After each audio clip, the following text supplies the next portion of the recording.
2,500 years ago, the prophet Daniel prophesied that in the end times the Roman Empire would be revived and that the Antichrist would arise out of it. Today, we are seeing the fulfillment of this prophecy in the form of the European Union. For an analysis of this amazing development by an expert from London, England, stay tuned. Lamb and Lion Ministries presents Christ in Prophecy, a program that focuses on the fundamentals of Bible prophecy, showing how current events in the news relate to biblical predictions of end-time events and the soon return of Jesus. Now, here's your host, Dr. David Reagan. Greetings in the name of Jesus, our blessed hope, and welcome to Christ in Prophecy. This is the fifth in a series of 7 programs that we're presenting regarding the signs of the times that indicate we are living in the season of the Lord's return. All the programs are featuring presentations that were made at our annual Bible conference whose theme was Living on Borrowed Time. In this program, we're going to show you a portion of the presentation about the European Union that was made by Alan Franklin, a Christian journalist from London, England. The essence of his presentation can be summed up by one sentence you will hear him speak, and that sentence is, "We are sleepwalking to tyranny." And now, here is Alan Franklin speaking on the revival of the Roman Empire in the form of the European Union.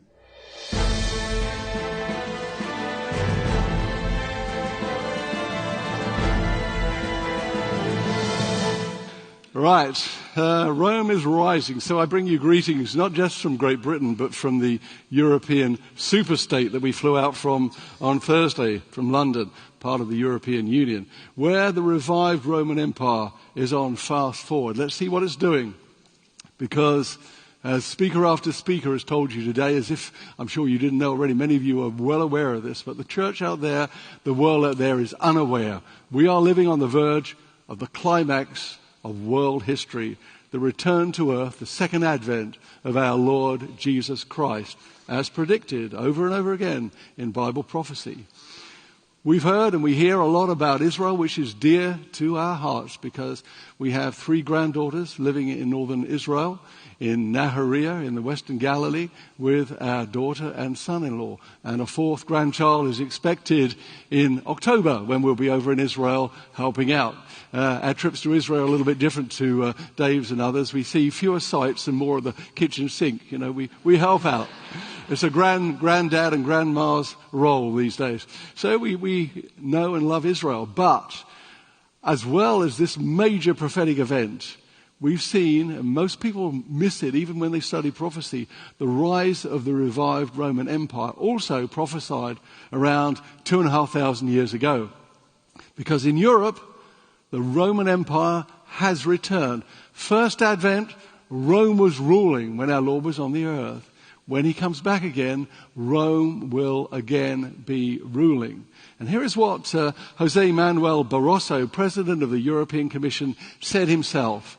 Sometimes I like to compare the EU, the European Union, to the organization of an empire. We have a dimension of empire, very understated, but that's what they intend to build. And for years, as some of you will know, I've been talking and claiming that the revived Roman Empire was being recreated before our very eyes. And hardly anybody knew about it or would take any notice. And then one day, it was that eureka moment. And I thought, great, because they put up a big circus tent outside the Parliament in Brussels, Belgium, one of the twin capitals of the European Union. You might think that's very appropriate for politicians because it was for clowns, you see. Anyway, inside, the exhibition spoke of the revived Roman Empire. And I thought, great. It's not me saying it, they said it. And that really was wonderful for me. That was the title of their exhibition. And they made some bold, grand claims inside. They said, we will be renamed the Union once we grow to 50 states. There are 28 at the moment. 14 other states are hovering around in a different federation. Other people are applying to join. They're not all that far short of coming up to 50. They will move the headquarters of the United Nations to Europe. Hooray, you say. Good. We don't want it. But it's all about control. It's all about power. This is what they're all about. They want to take over from America because they say, and they said that in this exhibition, an official exhibition, this will be the European century. They will dominate the world via their enormous legal and moral reach. You might say immoral reach. So now you know. They state in advance what they're going to do. A lot of would-be tyrants have done this. For example, Hitler, when he wrote Mein Kampf, many years before the outbreak of the Second World War, stated exactly what he was going to do. Nobody took any notice. Maybe they thought he was joking. He was deadly serious. These people are serious people. They're power players. There's a man that emails me from time to time, Dr. Anthony Coughlin. He's a Eurosceptic. He doesn't believe in the great project, as they call it. And when a country joins the European Union, he sends a welcoming email. He says, "Welcome to the EU, the prison house of nations. Once you're in, there's no escape. They've got you." And they plan to fast take over the world. They're nothing if not ambitious. Here are some of the countries which are lining up to join. Candidate countries, potential candidates, they range from Iceland to Turkey. And remember, it would all come under one jurisdiction, be effectively one country. Then, of course, as the Roman Empire expands into North Africa as it did, they'll be taking in African nations as well. It's a globalization process. The Organization of African Unity created an African Union, which was loosely based on the European Union, with a central bank, central court of justice, and so on. They plan an Arab common market. And then North and South America also are coming together. They used to call it the North American Union, but that sounded a little scary, so they changed it to the far innocuous sounding Peace and Prosperity Conference. Hardly anyone believes this exists, by the way. When I start to talk about it, they look at me as if I'm mad. At one conference I presented it, and Pat helped me. She does a lot of research with me. We just went down and gave them chapter and verse and pictures and wording so that the dates, the things were signed so that they could not dispute it. But people get on and watch their sport. They're not interested. You know, there's one problem that our two nations have in common. They're sedated with sport and soap operas. This gets the energy and the attention of a lot of adults and young people. This is what they're talking about in their canteens and offices. This is where their interest is. Meanwhile, behind their backs, the world is being reshaped in a rather horrible way because Brussels again plans to expand its empire. They want, and this is very interesting, see the list of nations? They want to include all the countries around the Mediterranean, from Morocco to Syria and Israel. European Russia, Ukraine, Albania, Croatia, Bosnia, Serbia, Georgia, Armenia, and Azerbaijan, countries that a lot of students would be hard to find on a map, but they're not too far from the headquarters of the European Union. What they're doing is dismantling the nation state so that any one of the current 500 million citizens of the EU can legally come, live and work in Great Britain. Many of them have, million upon million upon million of them. If you come into England now and go to any city, you'll find it absolutely overrun. Once in a while you may see a native Brit, but not too many, especially in London. And the reason is that they have the legal right to be here. And nobody knows how many are there. And they have the right to vote in our elections. So, and you'll see it happen here, it's going to happen in America. It is happening here in America. Very similar things are happening because a lot of things in Europe are paralleled over here. And you can see the same pattern, the same hidden hand behind it. 75% of our laws now originate in the European Parliament, where there is virtually no debate. MEPs, members of the European Parliament, are hardly aware of what they're voting for. Most of them just go there, press a button, claim their expenses and go away. They vote electronically. They have a maximum of about 90 seconds to speak. You couldn't actually come to a conference like this because some of us go on a bit, 90 seconds you'd hardly get started. You're just about taking a drink of water. No debate really. They don't want debate because the Parliament has very few powers anyway. It can't propose laws. It can only modify them. It's a puppet Parliament. Members of the Union for the Mediterranean, this is the next step. The blue states are existing 27 EU members. It's actually 28 from the 1st of July when Croatia joins. The yellow states are the new partner nations all around the Med. These countries are being sucked in, and gradually they have to follow the same rules, the same trade regulations, the same laws, and they have a common judicial area, and suddenly it's all merged into one great amorphous country with a central rule, very bureaucratic, very controlling. And here again is one of the keys to prophecy, because we know that the man who will become Antichrist, who I believe is at large in the European Union at the moment, I don't think he's prominent, I think he's out there, he's got to be, because this is going to happen very quickly. Everything is breaking down and coming together. You know, we've got a world falling apart out there, but also a world that's very rapidly coming together, huddling together, coalescing together, becoming superstates. And we know that the man who will become Antichrist will sign a 7-year peace treaty with Israel. If they already have Israel in there more, under their control, it'll be very easy. The ground is being prepared. This is the official document of the mission of Israel to the European Union, because Israel will have to do as it's told if it wants to carry on trading. It's already very difficult for the Israelis to trade with the rest of the world. Many countries boycott their produce, even in Britain, which is absolutely a massive population of Islamics. We've got about 5 million Islamics. 10% of the young population is Islamic in Britain, and they boycott and they blockade and picket stores that sell Israeli produce. Pat and I always go around, and if we see anything from Israel, we make a point of going up to the counter and saying, we bought this because it's from Israel. And we tell people that God blesses those who bless Israel. Nevertheless, Israel is going to come under increasing pressure to toe the line. And they're also talking about right now, this is going on, a free trade agreement between the EU and America. Once you have free trade, you start to get free interchange of populations. I've seen it all develop over many, many years. We had one of our newspapers that we published was a business newspaper, and several of our MEPs were columnists, and they invited me out once in a while to listen into the debates and do some reporting and meet them and so on. So I saw it right from fairly early stages through the 80s and the 90s, how it was actually developing into a massive power block. When you've seen what they've got and the people behind it and the money that they've put in, the expertise and the facilities they've got, they are really meaning business. It's a powerful thing. There are 28 countries as of 1st of July, and they gave me this. They said, we're a union of peace, freedom, and solidarity. It sounds wonderful. We all want peace. After the war, they thought that if they kind of all merged together, they couldn't wage war. European nations for hundreds of years have waged war with each other. We fought a war with France for 100 years. We fought 2 world wars, as you did with Germany. So it seemed a very interesting and unusual idea. Instead of waging war, we'll come together. That's how it was soft-sold to the public. Croatia just joined. Turkey, which has 71 million Islamics, is in talks right now, but they've been going on a long time.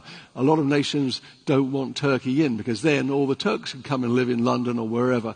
Bosnia, Serbia, Kosovo, even Iceland are known as candidate countries.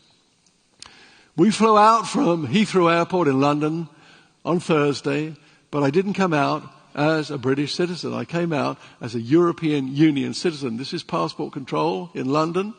Come out under the flags of Europe, not the Union Jack, which I think is very significant.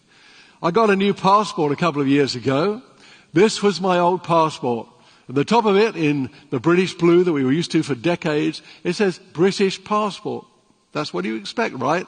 Got my new Euro Burgundy passport. Right at the top of it, it says European Community. That shows that I'm, number one, a citizen of the European Community, only secondarily a citizen of the United Kingdom of Great Britain and Northern Ireland. They actually hold the power, and that is where the power is increasingly focused. Every 9th of May, the citizens across Europe, they're trying to create the thought that we're one nation, you see. We're supposed to go out, and I personally and Pat, we dance around the maypole. We celebrate, I don't think, we celebrate the building of a superstate, you see, and that was Europe Day, which was instituted some years ago. They're trying to clamp down on symbols of nationalism, like the Union Jack. That's why I make a point of wearing it to annoy them much as possible, you know. Actually, politicians, we've known a lot of politicians. Pat and I used to go out to Downing Street for the Christmas party every year. And it's not true that all politicians are either stupid or evil or misguided. A lot of them are just misinformed, don't have all the facts at their disposal. One of the people who is a very good politician is a good friend of mine, Gerald Howarth. He's an MP for the Aldershot area. And until recently he was Armed Forces Minister in the British government, and he used to give me a lot of information, and he was very much of a right mind. He would agree with much of what has gone on in the conference, and I can say that now without destroying his career, because he's now not in the government. He's passionately against homosexual marriage, and he believes in the nation state and patriotism, and he really dislikes the EU. So obviously his future was somewhat limited. So I just kept quiet about it until he came out of the government. But Gerard, he actually put a Union Jack on his number plate. That was a criminal offence under European Union law, because they wanted the stars of Europe on the number plates, you see. So he came to us, we worked well together over many years, and he said, this is terrible. So I wrote the headline, it's a crime to be patriotic. You'll see that a certain Pat Franklin wrote the story, and it escalated. It led to a debate in the House of Commons, and people, once they were woken up, you see, people are unaware of all this. One of the jobs of this conference, one of the things that Dave Regan and crew do all the time is to try and alert people, because people who don't know the facts are likely to fall victim to all kinds of political correctness and rubbish and be told, well, this is the truth. No, this was the truth. So we told people, and people started to get outraged, and the EU saw that it was on a loser. So it stepped back, and that was the one battle we won. And Gerard put the Union Jack on his number plate. We got some Union Jacks printed, and we sell them or give them away wherever I go usually, because they've got this. When you get your car, it comes with a Eurostar on the back. So we encourage people to paste the Union Jack over it, you see. You might think, well, that's just a little gesture, but it's quite important. Symbolic gestures are important, actually, and people respond to that. And there's quite a rising mood against the EU in Great Britain, but it's a bit late, I'm afraid, because we've had over 50 years of deception. Went back as far as 1957, when 6 countries originally got together in Rome to set up what was called the Common Market. Now, if you've been to Europe, you've been to London or Britain, anywhere, we have street markets. People in Britain love their markets because you get, interesting things quite cheap, and the market traders usually have a good spiel, and it's entertaining. It's kind of interesting to go and shop there. So we thought, market, that's a good idea. People go to France and buy cheap wine and cheese and so on, come back. They thought, that's good. And it was sold on the idea that it was just about trade. It'll be good for you. When you go abroad, you won't have to change your currency. One currency will be used all across Europe. So great, the common market sounded good. Then by stealth, step by step, when people were not even looking or noticing, as I said, watching sport, soap operas and so on, this grew into the superpower called the European Union. And it was subsequently revealed and admitted by the man who got us in, Ted Heath, a traitor to Britain when he was Prime Minister, that it was never intended that this was just going to be about trade.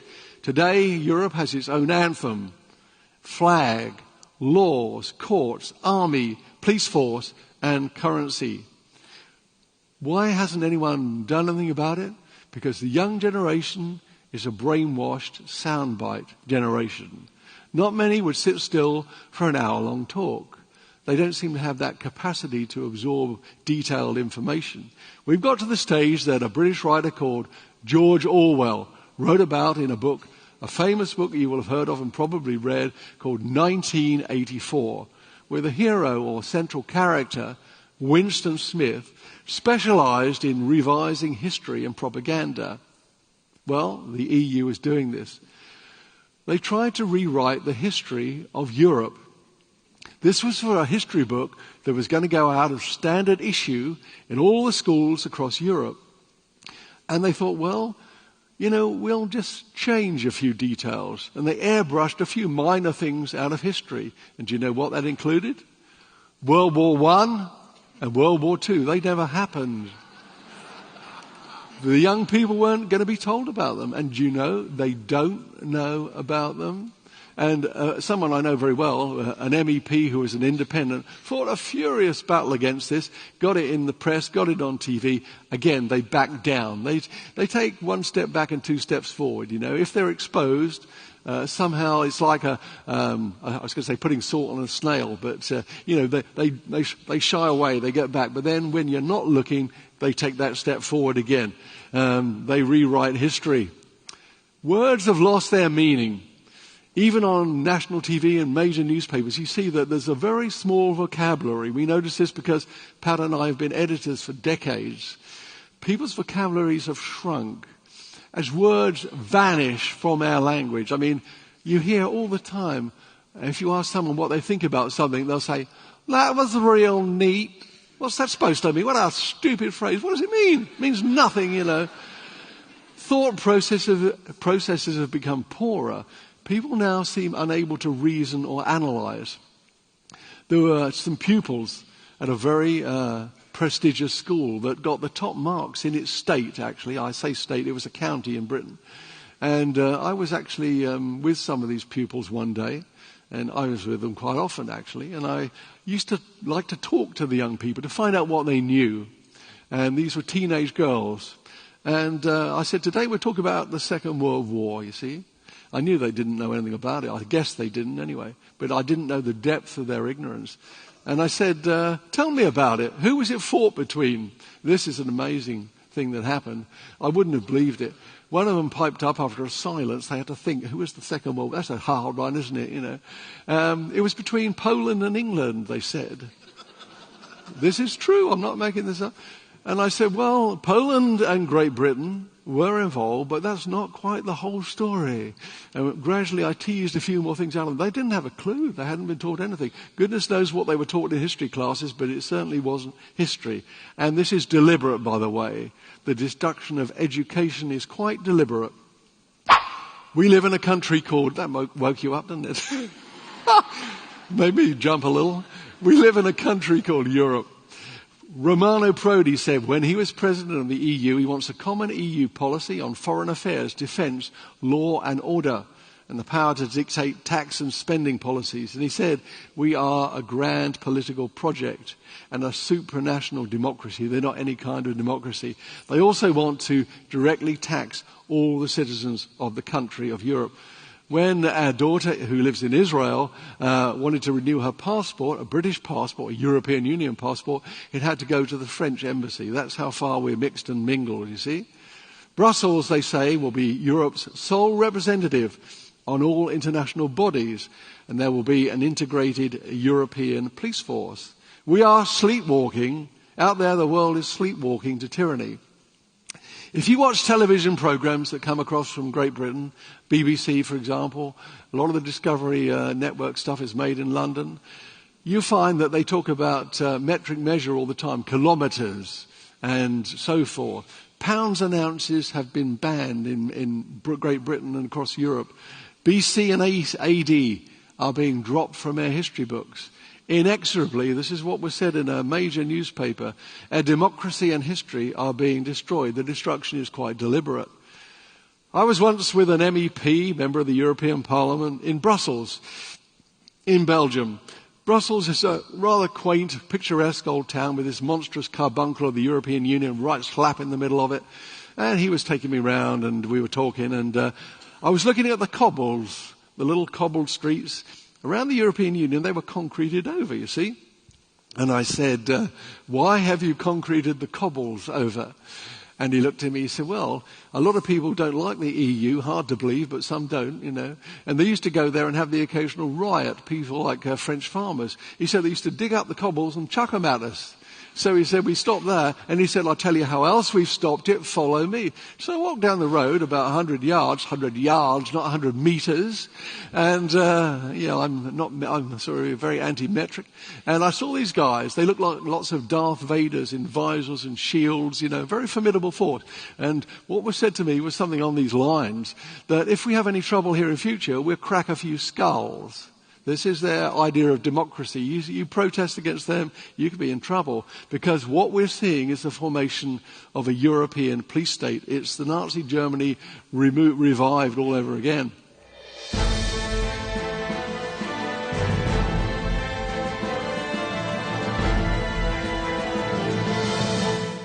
What you have just seen is only a portion of the presentation that Alan Franklin made at our conference. The entire presentation is contained in this video album, Living on Borrowed Time. In just a moment, our announcer will tell you how you can get a copy of the album.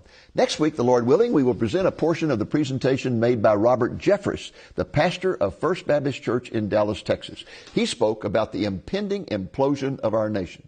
And now, here are some closing comments from Alan Franklin. In the meantime, we have a job to do. We actually have to alert people out there. This is a lost and dying world.